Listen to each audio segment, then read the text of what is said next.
Jio tube நேயர்களுக்கு வணக்கம். சீனாவில் நடக்கும் மர்மம் என்ன? HMPV கொரோனாவின் மறுபதிப்பா? அத பத்தி தான் நம்ம பார்க்க போறோம். அதுக்கு முன்னாடி நம்ம சேனல சப்ஸ்கிரைப் பண்ணாதவங்க சப்ஸ்கிரைப் பண்ணுங்க, லைக் பண்ணுங்க, ஷேர் பண்ணுங்க, கமெண்ட் பண்ணுங்க. கொஞ்சம் சப்ஸ்கிரைப் பண்ணிட்டு பாருங்க. வாங்க வீடியோக்குள்ள போலாம்.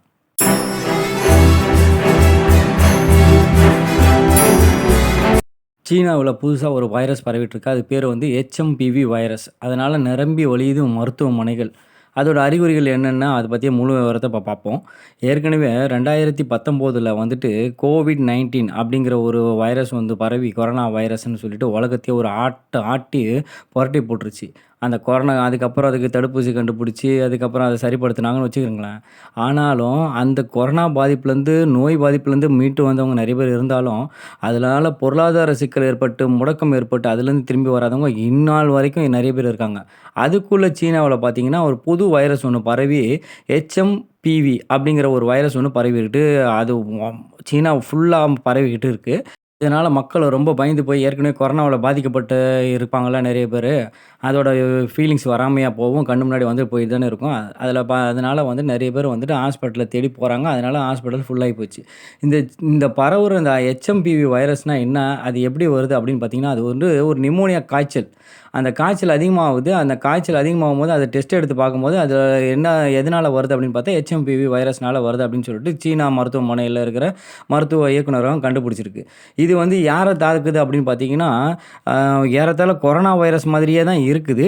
ஆனா, இது யார தாக்குதுன்னு பார்த்தீங்கன்னா, பலவீனமானவங்க, நோய் எதிர்ப்பு சக்தி குறைவானவங்க, சிறியவர்கள் அதாவது குழந்தைகள், அப்புறம் வந்து வயது மூப்பு இருக்கிறவங்க. இவங்களுக்கெல்லாம் நோய் எதிர்ப்பு சக்தி இருக்காது. அவங்கள எல்லாத்தையும் தாக்குது இந்த வைரஸ். ஸோ, இதனால என்னென்ன பாதிப்பு ஏற்படும்னா, நிமோனியா காய்ச்சல் வரும். அதிகப்படியா மூச்சு விட முடியாம சிரமப்படுவாங்க. ஆஸ் யூசுவல் கொரோனாக்கு என்னென்ன பாதிப்புகள் இருந்ததோ, அது எல்லா பாதிப்புகளும் இதுக்கும் இருக்கு. இந்த வைரஸ் வந்துட்டு இவ்வளவுக்கு வந்து தொற்று பரவுறதுக்கு காரணம் என்ன? சைனாவுல மட்டும் ஏன் இந்த மாதிரி மர்மமான நோய்கள்லாம் பரவுது? அப்படின்னு சொல்லி நம்ம பார்க்க போம்போது, சைனாவுல வந்துட்டு பார்த்தீங்கன்னா, சுகாதாரமா தான் இருக்கும். நம்ம இந்தியாவோட கம்பேர் பண்ணும்போது கொஞ்சம் சுகாதாரமா தான் இருக்கும். இருந்தாலும் இவ்வளோ நோய்கள் பரவுறதுக்கு காரணம் அவங்க மக்களிடையே எதிர்ப்பு சக்தி கிடையாது. அப்படிங்கிறது தான் தெளிவா தெரிய வருது.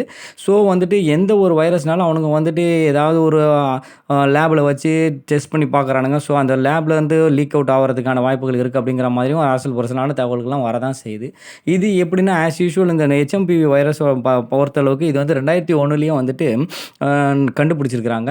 அது எங்க நெதர்லாந்தில கண்டுபிடிச்சிருக்காங்க. ஆனா, அது வந்து அப்ப பாதிப்பு அதிகமா ஏற்படுத்தல. அதுக்கான தடுப்பூசியும் இப்ப இல்ல. இப்ப சீனாவுல பரவுற நோய்க்கும் வந்துட்டு தடுப்பூசி இல்ல. அதனால வந்துட்டு இது நிமோனியாக்கு என்ன ட்ரீட்மெண்ட் குடுக்குறாங்களோ, அந்த ட்ரீட்மெண்ட்ட குடுத்து தான் இத சரி பண்ண முடியும் அப்படிங்கிற மாரி சொல்றாங்க. பட் ஆனா வந்துட்டு இதோட தாக்கம் வந்து அதிகமா இருந்தா, அதாவது நோய் எதிர்ப்பு சக்தி இல்லாதவங்களுக்கு அதிகமான தாக்கத்த ஏற்படுத்தி பல விளைவுகள ஏற்படுத்துறதா தகவல்கள் வருது. பட் ஆனா வந்துட்டு இந்த வைரஸ வந்துட்டு கண்டுபிடிச்சிருக்கிறது சைனானால, WHO வந்து இத ஆத்தரைஸ்டா இது உலகம் ஃபுல்லா பரவும் பேண்டமிக்கா அப்படின்னு சொல்லிட்டு பார்த்தா, அப்படி இல்ல அப்படிங்கிற மாரி தான் தகவல் குடுக்குறாங்க. ஏற்கனவே கொரோனாக்கும் இது போல தான் தகவல் குடுத்துக்கிட்டு இருந்தானுங்க. எங்க ஊர்ல மட்டும் தான் இருக்குது. இது இந்த சின்ன ஊர் ஊகான் மாகாணத்தில மட்டும் தான் இருக்கு அப்படின்லாம் சொல்லிட்டு இருந்தாங்க. இதுல இருந்து தப்பிக்கிறதுக்கு என்னென்ன வழிமுறைகள் இருக்கு அப்படின்னா, ஆஸ் யூசுவல் கொரோனாக்கு சொன்ன மாரி தான் கைய கழுவணும், சோப் போட்டு, அப்புறம் வந்து தும்முறது, அப்புறம் இருமல் அவங்க கிட்ட இருந்து தான் பரவுது. அதனால வந்து மாஸ்க் போடணும் அப்படிங்கிற மாரி தான் இதுக்கும் ஆஸ் யூசுவல் கண்டிஷன் சொல்றானுங்க. ஸோ வந்துட்டு பார்த்தீங்கன்னா, சைனாக்காரனுங்க எப்பவுமே எல்லாத்தையும் மூடி மறைப்பானுங்க. அது உலகம் ஃபுல்லா பூதாகரமா அப்ப வெளிய வரும்போது தான் அவனுங்க வந்து கொஞ்சம் கொஞ்சமாவது உண்மைய பேசுவானுங்க. இவனுங்களுக்கு இதே அக்கப்போரா போச்சு. ஸோ வந்துட்டு இப்ப வந்து சீனாவுல பரவுற HMV வைரஸ் குறித்து இந்தியர்கள் பயப்பட தேவையில்ல அப்படின்னு சொல்லிட்டு பொது சுகாதார இயக்ககம் அதாவது நம்ம இந்தியாவுல இருக்கிறத சொல்லியிருக்காங்க. பட் ஆனா வந்துட்டு இப்படி தான் கோவிடுக்கும் சொன்னாங்க. ஸோ நம்ம இது பயப்பட தேவையில்லனாலும் நம்ம வந்து ப ஏற்கனவே ஒரு பேண்டமிக்க பார்த்துருக்கிறனால, இதில வந்துட்டு நம்ம வந்து ரொம்ப சுதாரிப்பா இருந்து நம்ம வந்து என்னென்ன தற்காப்பு நடவடிக்கைகள் இருக்கோ அதெல்லாம் செய்யணும். ஏன்னா வந்து ஆஸ் யூசுவல் கொரோனாக்கு எப்படி எப்படி இருந்தோமோ, அதே வழிமுறைகள பின்பற்றி வந்தாலே இந்த மாதிரி நோய்கள்லேருந்து நம்ம வந்து தப்பிக்க முடியும். சைனாக்காரன் என்ன சொல்றான்னா, எங்க ஊர்ல வந்துட்டு இது குளிர்காலம்னால அந்த குளிர்காலத்தினால இது வருது. நிமோனியா காய்ச்சல் தான். அதனால எதுவும் பயப்பட வேணாம் அப்படின்னு சொல்லி சீன வெளியுறவு அமைச்சக செய்தி தொடர்பாளர் மாவோ நிங் வந்து கூறுகிறாரு. அவர் வந்து என்னன்னா, இது சுவாச கோளாறு அந்த மாரி தொடர்பான தொந்தரவுகள் தான் இருக்கும். மத்தபடி பெரிய தொந்தரவுகள்லாம் இருக்காது அப்படின்னு சொல்றாரு. இது எல்லாமே வந்து சீன மக்களுக்கே வெளிச்சம். அவங்க அங்கே நடக்கிறது வந்து அதிகபட்சமா தெரியாது. ஏன்னா வந்துட்டு நம்மள மாதிரி பொது புத்தியில அவங்க இல்ல. ஸோ அதனால தெரியாது. இது சீன மக்களுக்கு வெளிச்சம். ஸோ இதனால வந்துட்டு நம்ம இந்தியாவுக்கு பாதிப்பு ஏற்படாம நம்ம இந்திய அரசு தான் காப்பாத்தணும். அதேபோல மக்களும் வந்து சுதாரிப்பா இருக்கணும். நம்ம வந்துட்டு ஏற்கனவே ஒரு பேண்டமிக்க பார்த்துருக்கோம். திரும்ப ஒரு பேண்டமிக்க தாங்குற அளவுக்கு மக்கள்கிட்ட சக்தி இருக்கா? இல்லையா? அப்படிங்கிற கேள்விய உங்களிடமே விட்டு விடுகிறேன். இதுக்கான பதிலை வந்து நீங்க வந்து கமெண்ட் செக்ஷன்ல சொல்லுங்க.